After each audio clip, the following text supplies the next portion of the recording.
Hello dear students, welcome back to my YouTube channel Vigyan Har घर बने पाठशाला। पिछले वीडियो में हमने पाठ 9 मृदा के बारे में पूरा पढ़ा था, समझा था। हमने पढ़ा था कि मृदा किस प्रकार बनती है, मृदा का निर्माण कैसे होता है, मृदा के कौन कौन से प्रकार होते हैं, मृदा के क्या क्या गुण होते हैं, किस प्रकार की मृदा में कौन सी फसल उगाई जाती है। और इस तरह से सारे हमने ये जो चीज़ें थी एक्सपेरिमेंट या प्रयोगों के द्वारा हमने समझी थी। हमने ये भी समझा था कि मृदा की जो गुण है उसमें जल अंतःग्रहण अंतःश्रवण की क्षमता क्या होती है, उसको हम कैसे माप सकते हैं, उसका क्या फार्मूला होता है। तो ये चीज़ें हमने पढ़ी थी और इस चैप्टर को हमने पूरा पढ़कर ख़त्म किया था और समझा था। तो आज के इस वीडियो में हम इस चैप्टर के अभ्यास के प्रश्न उत्तर करेंगे। तो चलिए बिना विलंब शुरू करते हैं। पहला प्रश्न है, सबसे उपयुक्त उत्तर को चिन्हित करें। शैल कणों के अतिरिक्त मृदा में होते हैं वायु और जल, जल और पादप, खनिज, जय पदार्थ, वायु जल, जल वायु और पदार्थ। तो ये भी नहीं होगा, ये भी नहीं होगा, ये भी नहीं होगा। आपका तीनों होंगे ग, यानी खनिज भी होते हैं, जय पदार्थ भी होते हैं, वायु भी होती है, जल भी होता है। तो पहले का आएगा आपका ग, खनिज, जय पदार्थ, वायु और जल। उसके बाद है प्रश्न नंबर 2। प्रश्न 2 क्या है, सबसे उपयुक्त उत्तर को चिन्हित करना है। इसमें भी अपने टिक लगाना है, सबसे जो सही उत्तर होगा।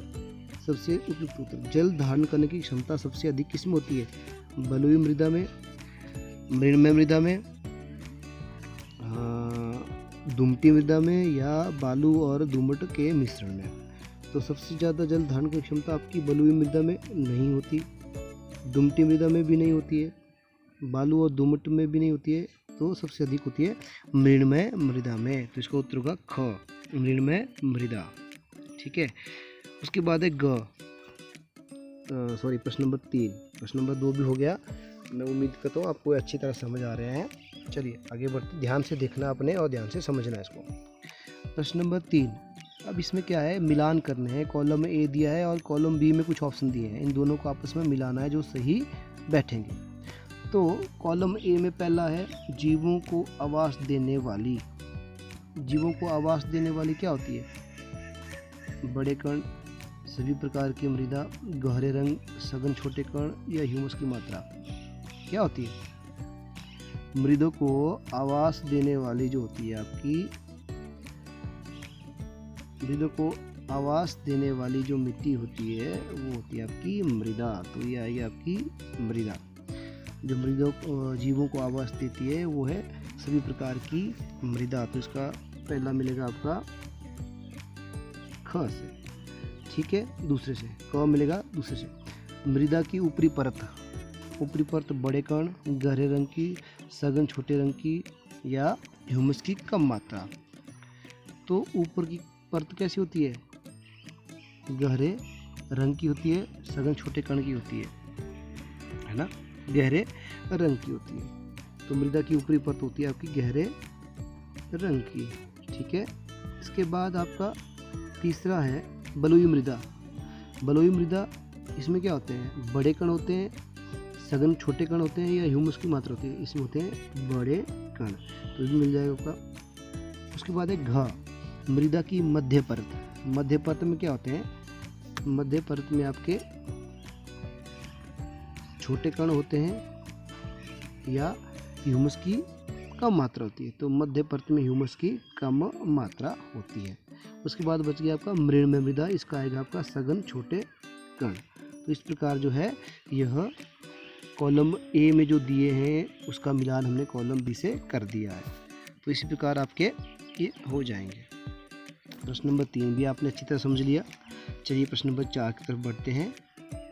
प्रश्न नंबर 4 है, समझाइए कि मृदा कैसे बनती है, यानी मृदा निर्माण की जो प्रक्रिया है वो बतानी है। तो मैंने आपको जब चैप्टर पढ़ाया था मैंने आपको बताया था कि मृदा का निर्माण जो है बड़ी बड़ी चट्टानों, शैलों के टूटने से छोटे छोटे कण जो निकलते हैं उनको हवा के साथ या वायु के साथ या जल के साथ जब वो बह जाते हैं तो वह मिट्टी का निर्माण करते हैं। ठीक है। तो इसका उत्तर क्या होगा? बड़ी बड़ी चट्टानों और पत्थरों या शैलों के अपक्षय अपक्षय क्या होता है? छोटे छोटे टुकड़ों में बंट जाना। के अपक्षय से मिट्टी का निर्माण होता है। तूफान, वायु, जल की क्रिया द्वारा चट्टानों को धीरे धीरे टूटती रहती हैं और मृदा का निर्माण करते रहते हैं। मृदा का निर्माण एक बिल्कुल धीमी प्रक्रिया है और यह हर समय होती रहती है। मिट्टी का निर्माण 2 चरणों में होता है। नंबर 1, चट्टानों के अपक्षय यानी चट्टानों के छोटे छोटे कणों में टूटने से। नंबर 2, छोटे छोटे कण जो है कार्बनिक पदार्थ के साथ मिलकर या मिट्टी के साथ ह्यूमस के साथ मिलकर मृदा का निर्माण करते हैं। तो इस प्रकार जो है मृदा का निर्माण होता है 2 स्टेप में। पहले स्टेप में चट्टानों का अपक्षय यानी छोटे छोटे कणों में टूटना होता है। दूसरे स्टेप में ये छोटे छोटे कण या ह्यूमस जो है कार्बनिक पदार्थ के साथ मिलकर मिट्टी का निर्माण करते हैं। अगला प्रश्न है, मृणमय मृदा किस प्रकार जो है फसलों के लिए उपयोगी है? अब आपको पता है मृणमय मृदा में सबसे अधिक पानी सोखने की क्षमता होती है। तो मृणमय मृदा में ह्यूमस की मात्रा अधिक होती है। यह बहुत उपजाऊ होती है, इसलिए यह गेहूं और चना जैसी फसलों के उगाने के लिए उपयुक्त होती है। ठीक है, और ऐसी मिट्टी में पानी को बनाए रखने की अधिक क्षमता होती है और अच्छी होती है। तो मृणमय मृदा में ह्यूमस यानी कार्बनिक पदार्थों की भरपूर मात्रा होती है। इसमें पानी को बनाए रखने की क्षमता भी अधिक होती है, इसलिए धान के लिए सबसे उपयोगी मिट्टी होती है मृणमय मृदा। मसूर और अन्य दालों के लिए भी दोमट मिट्टी जो पानी को आसानी से जाने देती है, क्योंकि जो दालें होती है जैसे मसूर होती है, कोई और दाल है, उनके लिए हमें पानी इकट्ठा नहीं होना चाहिए, पानी बह जाना चाहिए। तो दोमट मिट्टी चाहिए होती है जिसमें पानी जो है आसानी से बह जाता है। क्यों बहता है? क्योंकि दोमट मिट्टी के जो कण होते हैं वह उनके बीचों में ज़्यादा क्या होता है? स्पेस होता है। तो उम्मीद करता हूँ प्रश्न नंबर 5 भी आपको समझ आया होगा। चलिए प्रश्न नंबर 6 की तरफ बढ़ते हैं। प्रश्न नंबर 6 क्या है? मृणमय मृदा और बलुई मृदा के बीच में क्या करना है? आपने अंतर बताना है। ठीक है, तो देखिए अंतर बताने के लिए आपको जिस तरह से मैंने ये टेबल बताया हुआ है यहाँ पे इस तरह से बना सकते हैं। तो मृणमय मृदा क्या है और बलुई मृदा आपने इस तरह से लिख देना है। मृणमय मृदा में पहला पॉइंट, महीन कणों का अनुपात अधिक होता है। किसमें? मृणमय मृदा में। जबकि बलुई मृदा में बड़े कणों का अनुपात अधिक होता है। कहने का मतलब मृणमय मृदा में छोटे कण जो है बड़े कणों से ज़्यादा होते हैं, जबकि बलुई मृदा में बड़े कण छोटे कणों से ज़्यादा होते हैं। नंबर 2, मृणमय मृदा में पानी को बरकरार रखने की क्षमता अधिक होती है। यह चिपचिपी और गीली हो जाती है, चिकनी मिट्टी की तरह। ठीक है, जबकि बलुई मृदा में मिट्टी को बरकरार या रखने की क्षमता कम होती है, क्योंकि इसके बीच में बड़े कण ज़्यादा होते हैं और पानी आसानी से बह जाता है। तीसरा, मृणमय मृदा जो है धान की फसलों के लिए, गेहूं की फसलों के लिए और चने की फसलों के लिए बहुत ही उपयुक्त होती है, जबकि बलुई मृदा सब्जियों, मूंगफली, कपास की खेती के लिए बहुत उपयुक्त होती है। ठीक है, प्रश्न नंबर 4, जो मृणमय मृदा है वह गीला होने पर हल चलाना उसमें मुश्किल हो जाता है, जबकि बलुई मृदा जो है गीला होने पर भी हल चलाना आसान होता है। क्यों? क्योंकि उसमें पानी जो है रुकता नहीं, जबकि जो मृणमय मृदा है उसमें जब गीली हो जाए तो पानी वहीं रहता है और हल नहीं चलाया जा सकता। तो इस प्रकार जो है प्रश्न नंबर 6 भी हमने कर लिया, मृणमय मृदा और बलुई मृदा के बीच में अंतर। उम्मीद करता हूँ आपको ये भी अच्छी तरह समझ आया होगा। चलिए आगे बढ़ते हैं प्रश्न नंबर 7 की तरफ। प्रश्न नंबर 7 है, मृदा की अनुप्रस्थ काट का चित्र बताइए और विभिन्न परतों का नामांकित कीजिए। तो ये जब मैंने आपको चैप्टर पढ़ाया था, चैप्टर में दिया हुआ बिल्कुल सुंदर तरीके से चित्र आपने वैसे ही बनाना है, अनुप्रस्थ काट का चित्र। ठीक है, ये देखिए आप ऐसे बनाएंगे। ये हो गया अनुप्रस्थ काट का चित्र। सबसे पहली परत होगी आपकी ऊपर, इसको बोला जाता है ए संस्तर स्थिति। इसको बोला जाता है ए संस्तर स्थिति, जहाँ पे पेड़ पौधे उगते हैं। ठीक है, इसमें जड़ें हैं बीच में। दूसरी स्थिति होती है आपकी बी संस्तर स्थिति। इसमें क्या होता है? छोटे छोटे सेल्स होते हैं, पत्थर जो होते हैं और बड़े बड़े कण होते हैं मिट्टी के।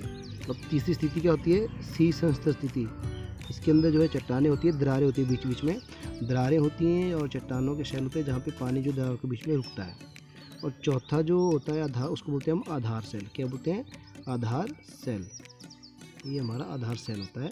इसके अंदर जो है बेसिक जो है बड़ी बड़ी चट्टानें होती हैं, यहाँ से मिट्टी का निर्माण होता है। ये होती है बेसिक यानी बेस, आधार सेल है। यहाँ पे चट्टानें होती है बड़ी बड़ी। तो इस प्रकार जो है आपका यह मृदा का अनुप्रस्थ काट का चित्र बन जाता है। तो इस प्रकार आप बनाएंगे और अगर आपको प्रश्न आता है तो इस प्रकार सुंदर तरीके से, कलरफुल तरीके से बनाएंगे और अच्छे मार्क्स लेंगे। उसके बाद अगला प्रश्न है, ये भी मैंने आपको बताया था, प्रश्न नंबर 8 देखिए क्या है। ये है आपकी जो जल की अंतर्ग्रहण क्षमता है मृदा की, वो ज्ञात करने का। तो मैंने आपको फार्मूला बताया था, ठीक है। फार्मूला क्या था? जल की अंतर्ग्रहण क्षमता होती है अमाउंट ऑफ जल, यानी जल की मात्रा जो अवशोषित हुई बटा या भाग कितना समय उसको अवशोषित करने में लगा। तो प्रश्न देख लेते हैं। रजिया ने खेत में अंतर्शोषण की दर के संबंधित एक प्रयोग किया। उसने देखा कि उसके द्वारा लिए गए मृदा के नमूने में 200 मिलीलीटर पानी अंतर्श्रवण करने के लिए 40 मिनट लगते हैं। अब अंतर्श्रवण की दर ज्ञात करनी है। तो 200 मिलीलीटर पानी जो है 40 मिनट में अवशोषित हुआ।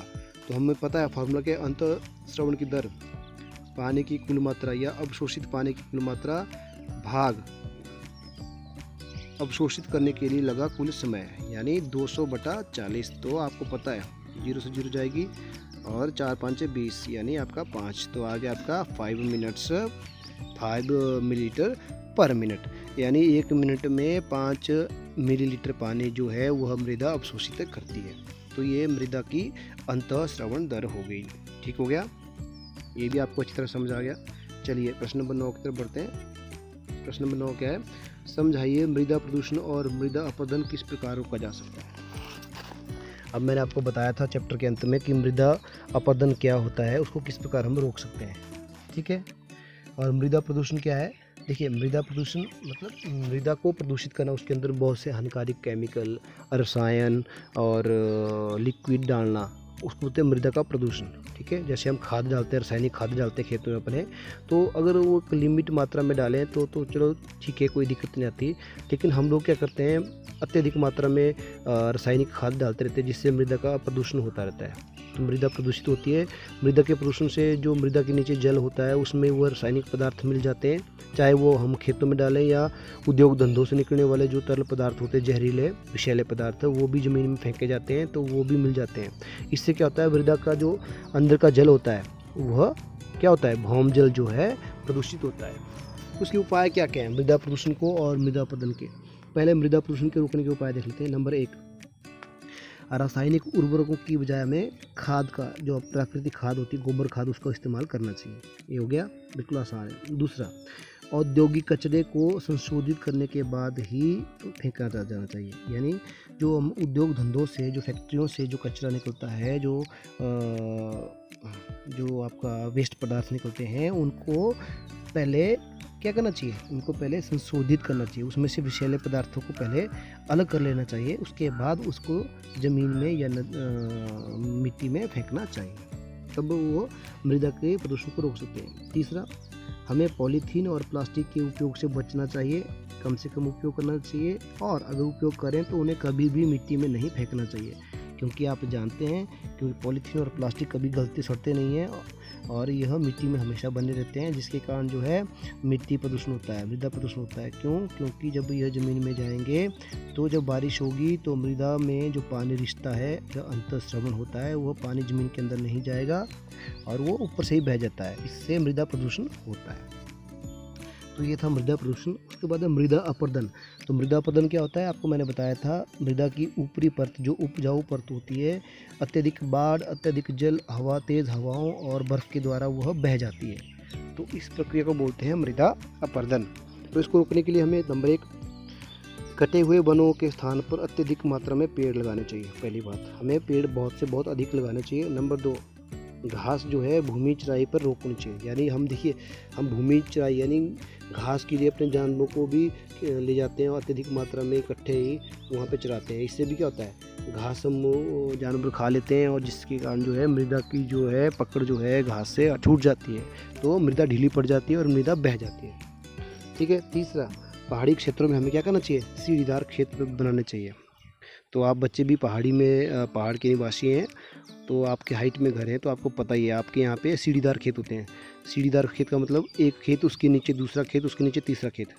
इसका फ़ायदा क्या होता है कि मान लीजिए अगर मृदा अपरदन होता भी है तो एक खेत के जो उपजाऊ मिट्टी बहेगी वो दूसरे खेत में आके रुक जाएगी। ठीक है। तो इस तरह से वो बहती नहीं है, एक न किसी की एक खेत की दूसरे खेत में, दूसरे तीसरे खेत में ऐसे ही रुक जाती है। तो हमें सीढ़ीदार खेत बनाना चाहिए।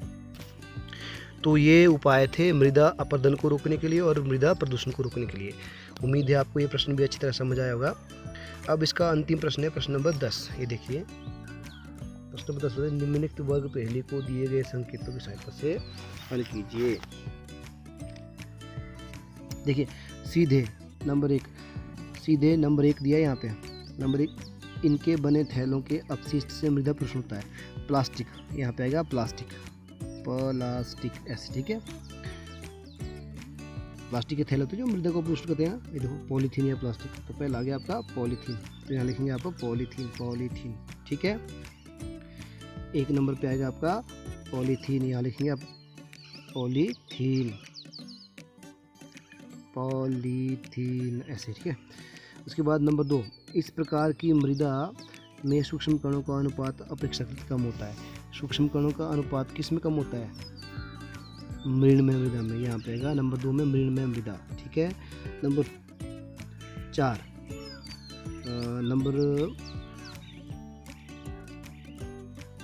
नंबर 3 पवन, ये पहले था ये सीधे इस तरफ को ना, आगे को, अब है ऊपर से नीचे को। नंबर 3 है, चलो पहले इसको, नंबर 4 है, ये सीधे देखते हैं नंबर 4 का है, ये आगे को ऐसे। नंबर 4 में मृदा परिच्छेदिका की परत, तो नंबर 4 में 2 मिट्टी आएगा, यहाँ पे 2 मिट्टी, ठीक है। उसके बाद नंबर 5 नंबर 4 है, इस प्रकार की मृदा में सूक्ष्म कण बड़े कणों की मात्रा में लघु समान होते हैं, तो नंबर 4 में आएगा 2 मिट्टी, जहाँ पे सूक्ष्म कण उसके समान होते हैं। नंबर 5 है मृदा परिच्छेदिका की परत। मृदा परिच्छेदिका की परत को बोलते हैं आधार सेल, यहाँ पे आएगा आधार सेल, ठीक है। उसके बाद नंबर 8 वनस्पति न होने पर मृदा को उड़ा के ले जाना, उसको बोलते हैं मृदा अपरदन। क्या बोलते हैं? अपरदन। तो उड़ा के कौन ले जाती है? हवा, यहाँ आएगा फिर हवा, पवन इस तरह, ठीक है। उसके बाद 9, इस प्रकार की मृदा सुवातित एवं शुष्क होती है। किस प्रकार की मृदा होती है सुवासित? जिसमें हवा चली जाती है आसान से, जिसमें स्पेस होता है कणों के बीच में, होती है बलुई मृदा, ठीक है। तो नंबर 9 आएगा बलुई मृदा, बलुई। नंबर 10, किसी मृदा द्वारा पानी को रोकने की क्षमता क्या कहलाती है? उसका जल रोधक, तो यहाँ पे आएगा जल रोधक। ये हो गया सीधे। अब देखने में ऊपर से नीचे की तरफ, ठीक है। ऊपर से नीचे नंबर 2, यहाँ पे इधर को नीचे वैसे, ठीक है। इसमें क्या आएगा? भूमि की ऊपरी परत जो पौधों को आधार प्रदान करती है, वो कौन सी है? वो है मृदा, ठीक है। उसके बाद पवन तथा प्रवाही जल के कारण मृदा का प्रभाव, यह है अपरदन, इधर को आएगा अपरदन, ठीक है। नीचे को आपने एक अक्षर लिखना है, अपरदन, इस तरह से लिखना है आपने। मृदा के जल के अवशोषण की प्रक्रिया नंबर 6, इसको बोला जाता है अंतःस्रवण। जल जो सोखती है मृदा, बोलते हैं अंतःस्रवण। लास्ट है, किसी स्थान की मृदा की काट परिच्छेदिका उसको बोलते हैं प्रोफाइल। क्या बोलते हैं? प्रोफाइल। तो इस प्रकार जो है प्रश्न नंबर 10 भी आपका पूरा होता है, और मुझे उम्मीद है ये भी आपको अच्छी तरह समझ आएगा। तो डियर स्टूडेंट्स, इस प्रकार हमने चैप्टर 9 मृदा के अभ्यास के सभी प्रश्न उत्तर समझे, किए, और आपको अच्छी तरह से ये समझ आएंगे। तो इस वीडियो को फ़िलहाल यहीं ख़त्म करते हैं। उम्मीद करता हूँ आप बच्चों ने ये वीडियो अच्छी तरह से समझा होगा और देखा होगा। तो मिलते हैं अगले वीडियो में नए चैप्टर के साथ। तब तक के लिए पढ़ते रहिए और अपना ध्यान रखिए।